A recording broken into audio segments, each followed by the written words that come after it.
நம்ம வீட்டு வாசல்ல வந்து முக்காவாசி பேரோட வாசப்படியில வந்து மாவிளை தோரணம் கட்டுவோம். எந்த ஒரு திருவிழா, ஏதாவது ஒரு ஃபங்க்ஷன், கூழ் ஊத்துறது, அந்த மாதிரி எந்த ஒரு இதுக்கும் மாவிளை தோரணம், வீடு கிரகப்பிரவேசம், அந்த மாதிரி நிறைய விஷயங்களுக்கு மாவிளை தோரணம் கட்டுவோம். அது ஏன் எதுக்குன்னு எப்பயாவது யாராவது யோசிச்சிருக்கீங்களா, இல்லை எதுக்குன்னு யார்கிட்டயாவது கேட்டிருக்கீங்களா?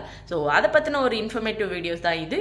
நம்ம சேனலில் இது மட்டும் இல்லாமல் நிறைய ஹெல்த் ரிலேட்டடான டிப்ஸ் எல்லாமே ஷேர் பண்ணிட்டு இருக்கோம். ப்ராவப்ஸோட மீனிங், அது மட்டும் இல்லாமல் கத்தார் பற்றின ஒரு சில இன்ஃபர்மேட்டிவ் வீடியோஸ் எல்லாமே ஷேர் பண்ணிட்டு இருக்கோம். மறக்காம நம்ம சேனலில் இந்த மாதிரி வீடியோஸ்க்கு ஃபாலோ பண்ணி வச்சுக்கோங்க. இந்த வீடியோ பிடிச்சிருந்தா லைக் பண்ணுங்க. வாங்க என்னன்னு பார்க்கலாம்.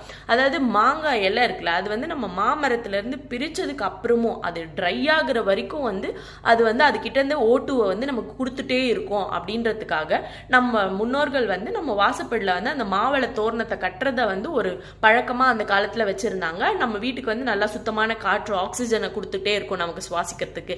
அப்படின்றதுக்காக அது ட்ரை ஆனதுக்கு அப்புறம் எடுத்து போட்டு வேற மாத்துவாங்க. பட் இப்போ ஆர்டிஃபிஷியலா வந்துச்சு. இந்த வீடியோ உங்களுக்கு பிடிச்சிருந்தா லைக்